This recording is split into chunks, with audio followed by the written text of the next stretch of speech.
Assalamualaikum warahmatullahi wabarakatuh. Eh, ini adalah pertemuan ke-6 dari kuliah rekayasa interaksi. Materi mengenai pengalaman pengguna atau user experience.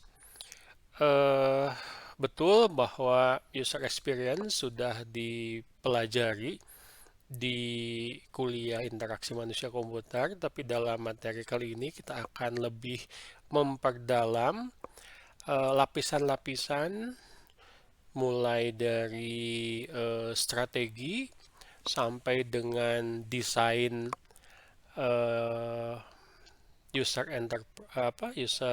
interface dengan studi kasus website. Baik, ada beberapa mungkin yang pengulangan ya, mengingatkan Anda konsep-konsep mengenai user experience atau pengalaman pengguna. Secara umum, pengalaman pengguna tidak hanya dikenai terhadap user interface atau antarmuka dari sebuah sistem aplikasi, tetapi lebih umum lagi, itu adalah pengalaman yang diciptakan kepada produk untuk orang yang menggunakan produk tersebut di dunia nyata. Pengalamannya bisa pengalaman yang baik ya, yang berkesan, yang memuaskan, atau mungkin juga pengalaman yang tidak baik. Ya, tujuan user experience tentu saja ingin membuat sebuah pengalaman yang menyenangkan, memuaskan. Pengalaman pengguna bukan hanya tentang cara kerja suatu produk atau layanan. Pengalaman pengguna adalah tentang cara kerjanya di luar. Maksudnya adalah bagaimana produk tersebut digunakan oleh pengguna, di mana pengguna atau seseorang itu berinteraksi dengan produk tersebut. Jadi kata kuncinya adalah interaksi. Kenapa ini tidak bisa lepas dari user centered design dan usability ya atau kegunaan. Ini contoh ya yang coba kita hindari bagaimana ternyata user experience itu bisa berakibat pengalaman yang tidak menyenangkan pada saat katakanlah seorang pengguna itu menggunakan sistem aplikasi mulai dari logon atau login yang lambat ya, lalu mau mengakses website atau aplikasi untuk tampilnya saja itu misalkan butuh memori yang sangat besar sehingga lambat, atau Anda sedang berdiskusi menggunakan satu aplikasi untuk video conference, putus putus nyambung. Anda mengetikkan sesuatu melalui keyboard atau memilih tombol-tombol menggunakan mouse, ternyata responnya itu sangat lambat. Anda mau mau ngeprint misalkan bermasalah, sampai dengan contohnya Anda mau memainkan lagu atau memainkan video itu putus-putus. Betul, itu juga adalah experience, tapi ini experience-nya adalah experience yang tidak baik. Bagaimana kita mencoba dalam rancangannya itu misalkan login itu cepat, ngeprint itu gampang, buat aplikasi yang menjalankan multimedia itu tidak ada masalah, sehingga apa yang dirasakan pada saat seorang pengguna menggunakan produk tersebut, dalam hal ini adalah sebuah sistem aplikasi, ini akan menyenangkan, mendukung dia untuk menyelesaikan tugas atau tujuan dari penggunaan aplikasi sistem aplikasi tersebut. Kalau dilihat yang namanya user experience itu tentu saja tidak bisa lepas dari beberapa komponen, dari beberapa bagian yang saling melengkapi dan tidak bisa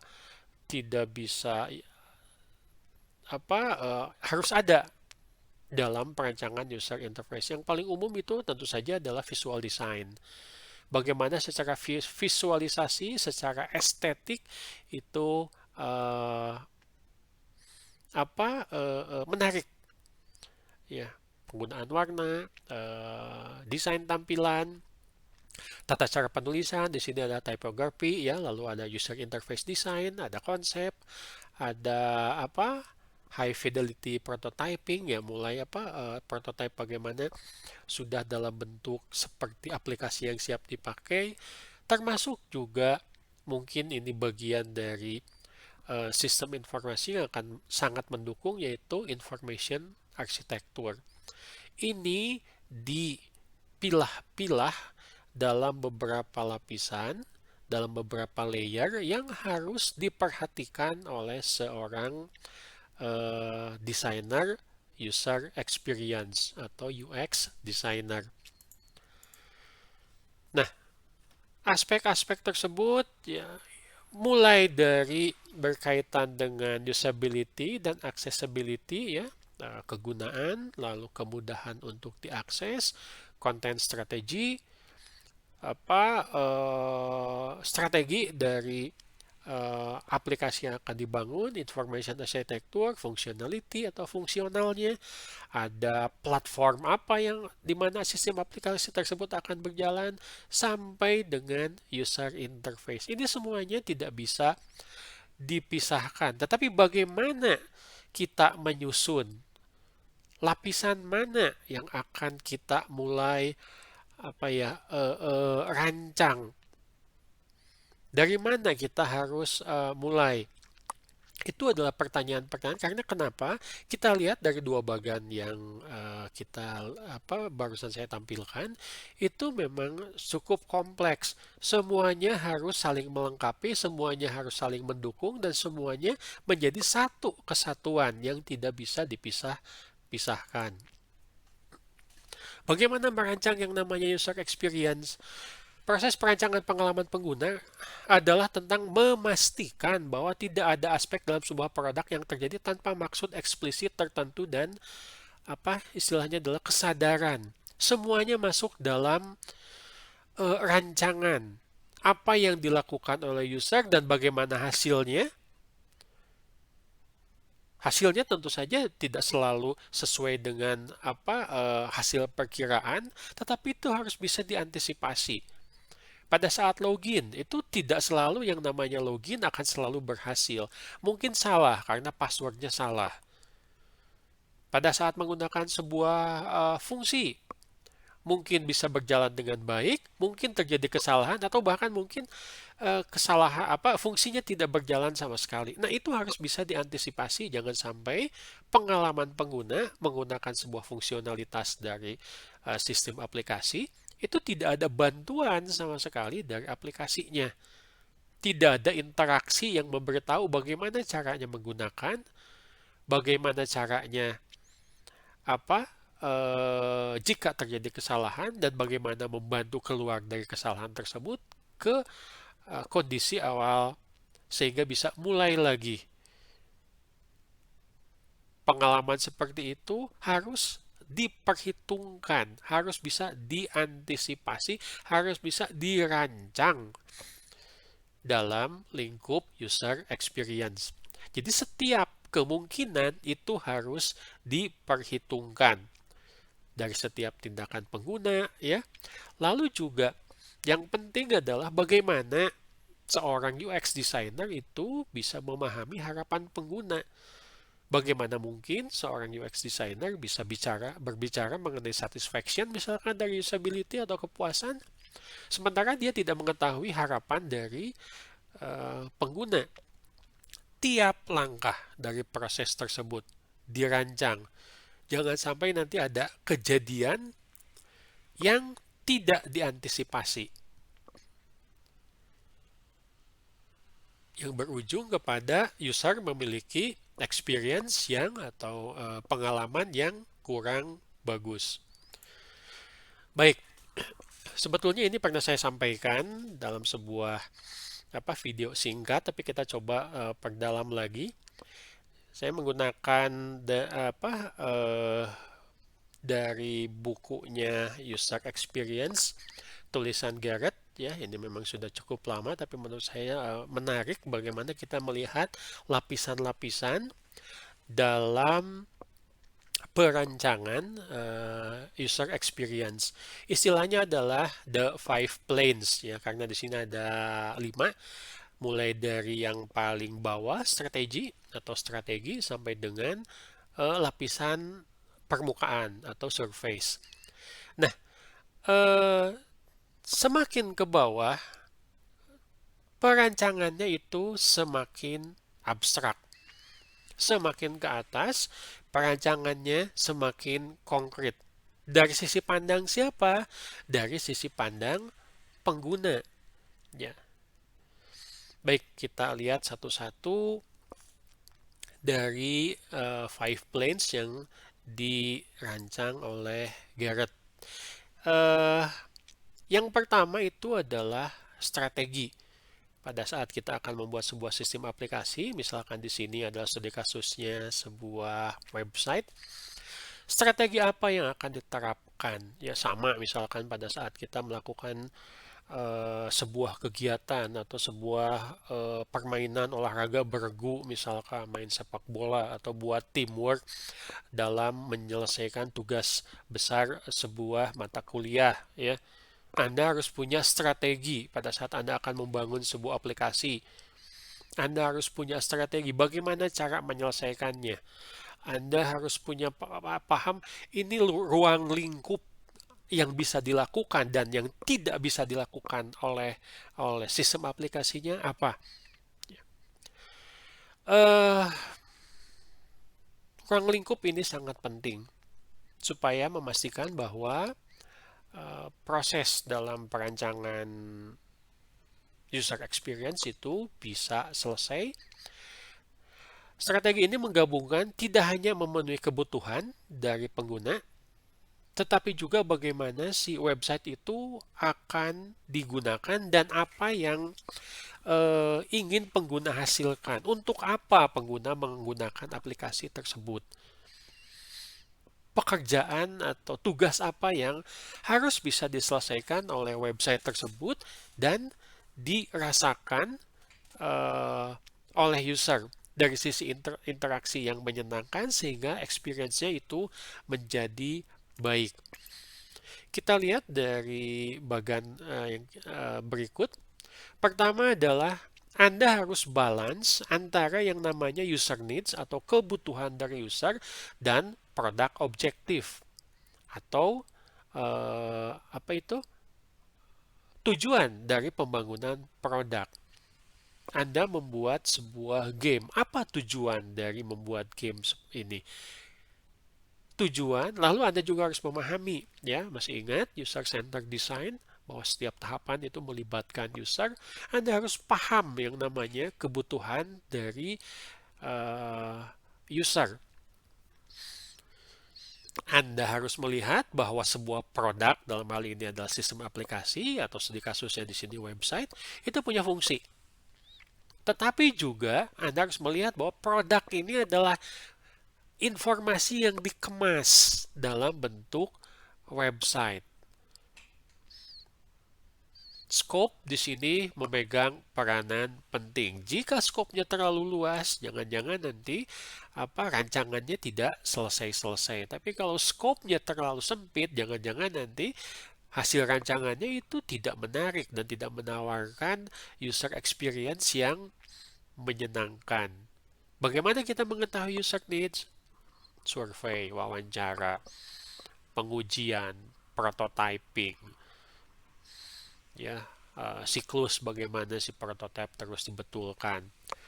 Bagaimana produk objektif? Bisnisnya apa? Apa yang ingin didukung oleh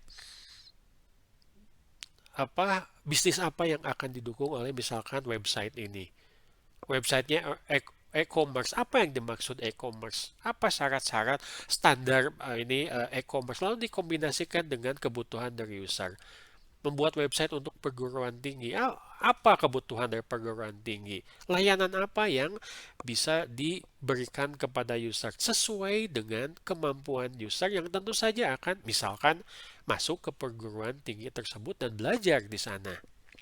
Strategi ini adalah dasar. Jika dasarnya atau pondasinya kurang baik, strateginya kurang baik, nanti ke layer-layer berikutnya juga akan sulit untuk menangkap, merancang yang namanya eh, pengalaman pengguna. Baik, dari yang paling bawah kita ke level berikutnya yaitu scope plane, di mana akan memperhitungkan yang struktur yang mendefinisikan cara berbagai fitur dan fungsi situs itu saling berkesesuaian atau saling nyambung. Bagaimana misalkan pada saat merancang sebuah setelah kita mengetahui strategi, ditentukan fitur apa saja atau fungsionalitas apa saja yang harus tersedia, yang tentu saja akan mendukung strategi. Ya, strateginya adalah supaya eh, mudah terbaca, mudah mencari, informasi tertentu di website. Fungsi apa yang harus disediakan? Misalkan fungsi pencarian. Strateginya adalah website ini harus aman, jangan sampai ada hak akses dari orang yang tidak berhak. Fungsi apa yang harus dirancang? Fungsi yang berkaitan dengan security. Membuat misalkan password, membuat misalkan scan sidik jari, atau mungkin sampai dengan face scan, ya, scan muka. Nah, tidak cukup hanya fungsinya saja yang harus dispesifikasi dengan tepat, dengan lengkap, tetapi juga harus memperhatikan konten dari requirement. Tadi kan ada user need. User need nanti diterjemahkan menjadi, dan business need diterjemahkan menjadi requirement atau persyaratan. Requirement apa? Information. Persyaratan informasi yang harus disediakan oleh website tersebut. Sekali lagi, ya, tadi strategi sudah menjelaskan mengenai scope. Ya. Strategi, scope, diterjemahkan menjadi fitur dan fungsi. Tentu saja juga mengacu kepada content requirement. Syarat apa? Artinya, di level yang kedua ini, akan sulit dibentuk jika requirement tidak jelas. Betul fiturnya, menurut Anda sebagai desainer cukup lengkap, tetapi tidak jelas ini requirement mana yang bisa didukung oleh fitur. Tidak ada korelasinya, tidak ada dukungannya. Harus bisa mengacu ke sana. Jangan sampai nanti ada fungsi yang butuh tapi tidak dimasukkan, tetapi ada fungsi yang tidak dibutuhkan tapi ada. Itu akan membuang cost, ya, biaya. Tadi scope, ya. Jadi sekali ulangi lagi, strategi jadi berkaitan dengan tujuan. Lalu scope itu lingkup, ada fungsi, lalu ada requirement. Tahap selanjutnya adalah struktur, structure plane. Contohnya di sini adalah perencanaan struktur akan menentukan pengguna sampai ke halaman tertentu. Yang harus difikirkan dalam struktur itu adalah navigasi. Contoh paling umum di sini adalah menu, pilihan menu. Bagaimana menu dikelompokkan, bagaimana menu diurutkan, bagaimana menu ditulis dalam bahasa atau kata-kata yang mudah dimengerti. Nah, di sini mulai mengacu kepada dari sisi fungsi itu adalah interaction design. Bagaimana diinteraksikannya? Bagaimana menggunakan struktur menu tersebut? Apakah diklik menggunakan mouse atau juga selain diklik bisa menyediakan shortcut? Atau cukup dengan ditekan makan saja, ya, reseptor dengan menggunakan tangan, ya, karena teknologinya itu direncanakan menggunakan touchscreen misalkan. Bagaimana sih struktur itu bisa digunakan, bisa dipakai? Di sisi lain, di aspek informasinya, tadi saya sudah menyinggung mengenai information architecture. Ini sangat penting bahwa information architecture itu mewakili fungsi-fungsi yang sebelumnya sudah dirancang. Fungsi-fungsi yang tentu saja sudah mendukung requirement. Misalkan dalam hal ini, bagaimana kita membuat information architecture yang memang memenuhi requirement, tapi dapat disampaikan dengan cara yang as simple as possible. Ya, tolong diingat bahwa dalam perancangan simplicity atau kesederhanaan itu sangat diutamakan. Jangan sampai misalkan membuat information architecture yang luas, terlalu panjang, sehingga sulit untuk ditempatkan dalam sebuah halaman website yang terbatas, misalkan di layar laptop.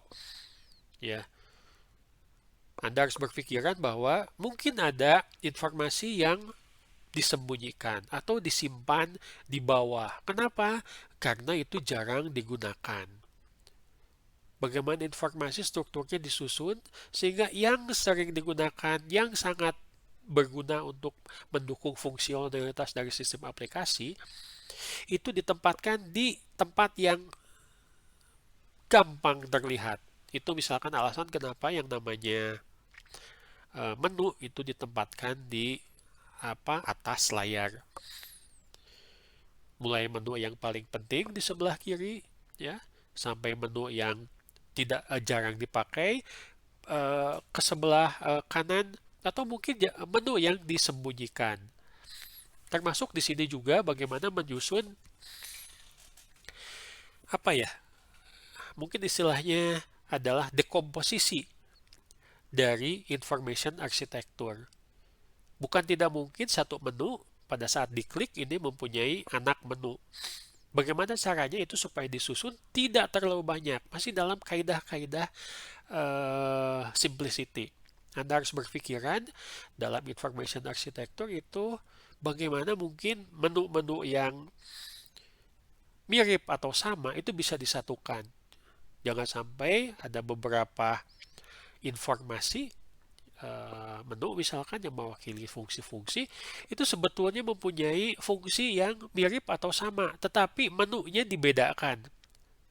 Baik pengelompokannya sama ataupun pengelompokannya tidak sama. Ini akan membuat bingung pengguna.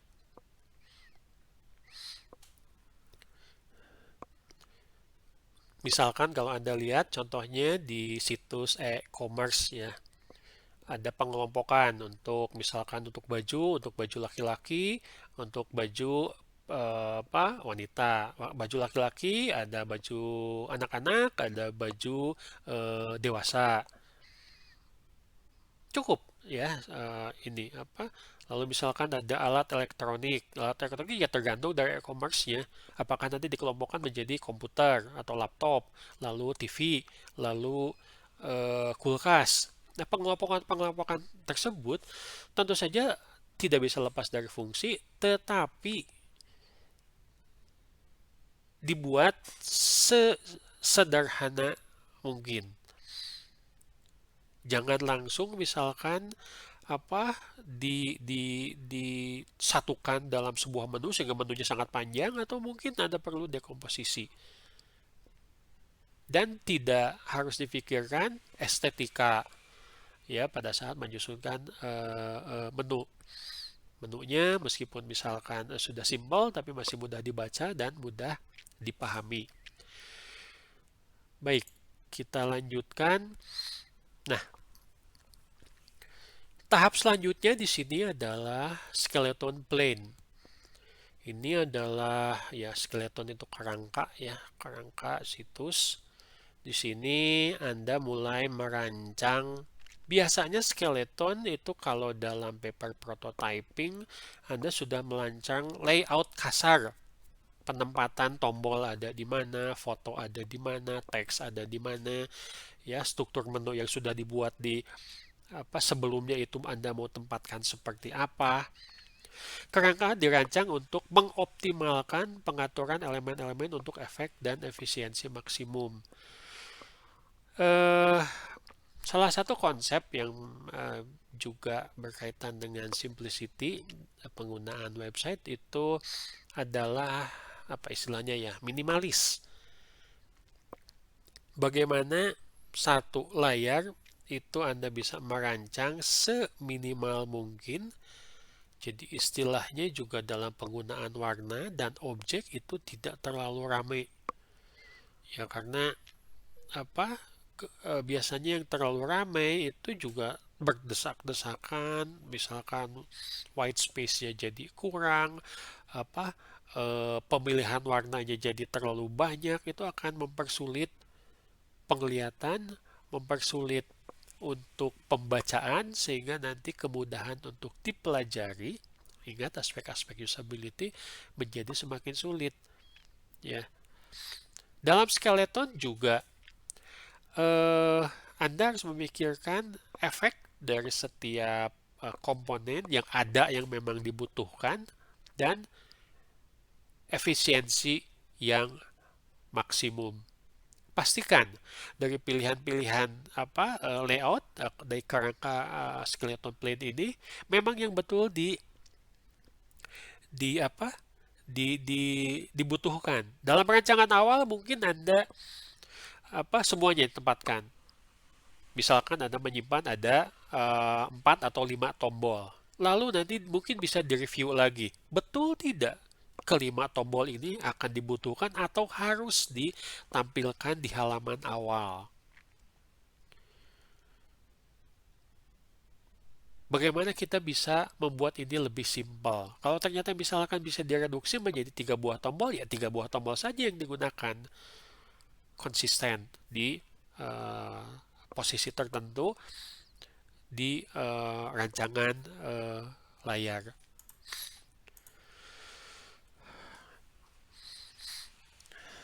Nah, di skeleton juga kita berpikiran ya, sebetulnya bukan hanya interface design, bukan hanya navigation design ya, bagaimana Anda merancang antar muka, bagaimana Anda merancang navigasi dari sebuah website, tetapi juga bagaimana itu bisa disampaikan ke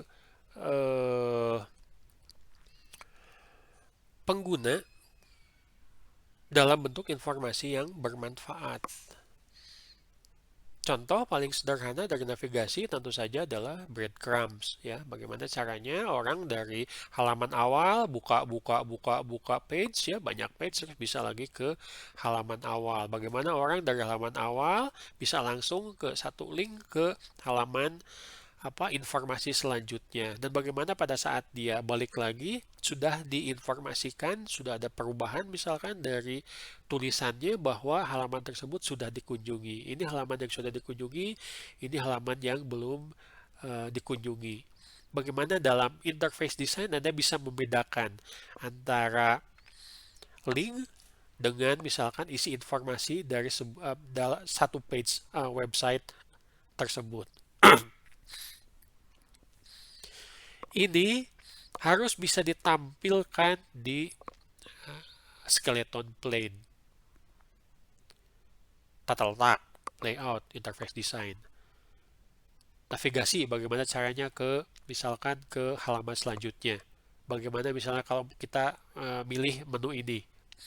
Apa halaman mana yang terbuka. Lalu informasi apa yang harus disampaikan kepada pengguna. Apakah posisi pengguna ada di mana, apakah navigasinya, apakah breadcrumbs-nya. Itu harus ditampilkan tentu saja dengan cara yang sesederhana mungkin, tetapi mudah dipahami. Nah, yang terakhir tentu saja adalah surface plane. Ini yang langsung dimanfaatkan, yang langsung terlihat oleh pengguna halaman webnya ya, yang terdiri dari gambar dan teks. Fungsi-fungsinya sudah dirancang, apakah yang ini bisa diklik sebagai link, apakah yang ini pada saat diklik itu misalkan menjadi berubah warna, apakah fungsi yang sudah digunakan ini bisa diberi tanda misalkan, ya. Bagaimana jika melakukan kesalahan, message apa yang keluar, bagaimana jika mau melakukan pencarian, bagaimana cara mengurutkan, bagaimana tampilan di layar, ini semuanya muncul di surface plane. Satu hal yang harus diperhatikan dalam surface plane ini adalah sensory design. Rancangan sensornya bagaimana si user interface tersebut bisa digunakan, bisa diakses. Apakah hanya bisa menggunakan mouse, apakah pakai touchpad juga bisa, pakai shortcut, pakai sentuhan tangan, ya, atau pada saat melakukan scan itu misalkan harus pakai cap jempol, atau misalkan bisa diaktifkan dengan voice recognition, pengenalan suara. Itu berkaitan dengan sensory design. Anda bisa melakukan sebagai contoh misalkan pencarian Google itu diketik. 1 diketikkan, 2 dibantu dengan menggunakan kata-kata kunci yang memang sudah biasa dicarikan oleh Google. Atau yang terakhir adalah bisa bicara. Nanti akan langsung diidentifikasi suara Anda, lalu dicarikan informasi yang dibutuhkan. Itu berkaitan dengan sensory design. Hal-hal seperti ini termasuk juga jika misalkan Anda merancang aplikasi untuk virtual reality, untuk augmented reality. Apa yang bisa di-scan supaya menampilkan animasi virtual di eh, di tab misalkan atau di smartphone dalam sebuah lingkup augmented reality, itu masuk ke rancangan sensory design. Ini juga harus masuk dari awal strategi. Semuanya ini berhubungan, ya. Jadi yang namanya five plane ini tidak bisa dirancang terpisah dan tidak ada berhubungan, ya. Bagaimana mungkin kita bisa membuat fungsi-fungsi misalkan jika tidak paham requirement-nya. Bagaimana kita bisa membuat yang namanya struktur jika tidak paham fungsi apa yang bisa dimasukkan ke dalam struktur tersebut. Bagaimana kita bisa membuat skeleton misalkan jika strukturnya saja tidak jelas. Dan terakhir adalah ini berkaitan dengan teknologi informasi dan komputer apa yang akan Anda gunakan. Tidak bisa dilepaskan lagi juga dari kebutuhan dari user. Bukan tidak mungkin sensory design ini berkaitan dengan kebutuhan khusus dari user. Bagaimana kita bisa membuat sebuah aplikasi pencarian berita misalkan, tetapi untuk orang yang punya kekurangan, tunanetra misalkan. Artinya bagaimana rancangan mulai dari strategi sampai dengan skeleton sampai dengan sensory design. Alat apa yang bisa kita gunakan untuk membantu orang yang tunanetra? Bagaimana jika orangnya tidak ada kebutuhan khusus untuk tangannya misalkan sehingga bisa dipermudah dengan menggunakan suara atau voice recognition. Hal-hal seperti itu harus diperhatikan. Kompleksitasnya juga terlihat. Ini lapisan-lapisan ini dirancang untuk memastikan bahwa user experience itu bisa mencapai tujuannya. Bagaimana caranya merancang pengalaman pengguna? Sederhana saja ya. Eh, Pak Garrett itu cuma menuliskan ada dua. Yang pertama adalah pahami masalah yang akan diselesaikan. Itu dasarnya. Anda tidak paham masalahnya, ya hasilnya itu UX-nya tidak akan bagus. Apa masalahnya? Siapa yang mau menggunakan? Ya tanya. Bagaimana cara penyelesaiannya? Strateginya bagaimana? Setelah paham masalah, jika Anda sudah memiliki ide sampai dengan misalkan nanti desain user interface, desain website secara keseluruhan, Anda harus memahami konsekuensi dari solusi untuk masalah tersebut. Konsekuensi yang umum misalkan dari sisi cost, ya, biaya, waktu, sumber daya. Kita akan membuat sebuah sistem aplikasi yang menggunakan teknologi augmented reality. Tentu saja itu jauh lebih mahal dibandingkan dengan teknologi biasa yang menggunakan misalkan layar sentuh. Hal-hal seperti itu harus dipahami ya. Konsekuensi itu berkaitan tentu saja dengan resiko, dengan biasanya cost. Ya, dua hal ini Anda pahami, Anda bisa dilaksanakan tanpa ada istilahnya komponen-komponen yang tertinggal atau terlupakan. Nah, bagaimana membuat yang namanya skenario perancangan? Ini ada 3 macam, bisa satu-satu atau mungkin bisa dikombinasikan. Yang pertama adalah melakukan desain atau perancangan secara default. Maksudnya adalah struktur pengalaman pengguna mengikuti struktur teknologi yang mendasari organisasi. Produk yang akan digunakan oleh organisasi. Artinya,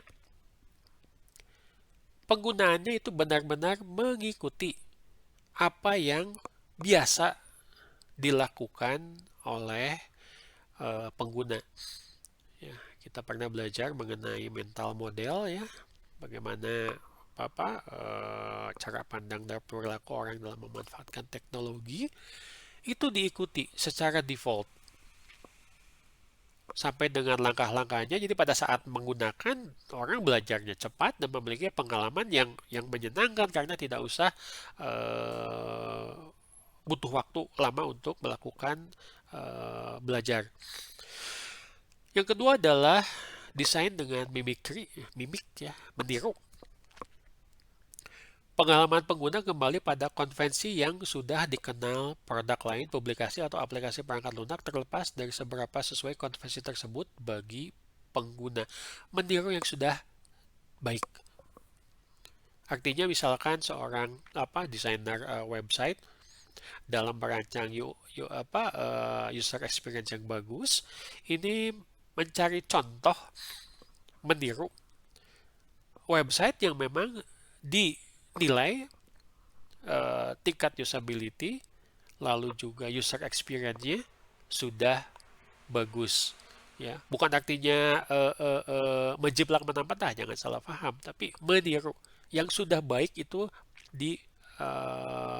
dipertahankan seakan-akan menjadi standar atau konvensi yang wajib diikuti. Yang terakhir itu adalah desain oleh fiat atau persetujuan ya. Ini saya agak kesulitan menerjemahkan kata fiat di sini. Kalau dari kamus itu ada beberapa kata padanannya, tetapi saya cenderung ke persetujuan. Di mana di sini maksudnya persetujuan adalah preferensi pribadi dan bukan kebutuhan pengguna atau tujuan produk yang mendorong keputusan pengalaman pengguna. Preferensi pribadi, pribadi siapa? Desainnya. Dia mempunyai pengalaman, dia mempunyai uh, apa ya? Uh, Pernah mendesain yang mirip, misalkan, sehingga skenario perancangan tersebut digunakan dalam skenario sistem aplikasi yang baru. Ya, biasanya seorang UX designer semakin lama banyak pengalaman, itu pengetahuan, experience-nya juga bisa secara cepat mengidentifikasi kebutuhan dari user. Ya, dia punya ide, karena berdasarkan pengalamannya, idenya pasti sebagai preferensi pribadi bisa diberikan ke user, dan besar kemungkinan si user itu sudah atau bisa menerima desain tersebut.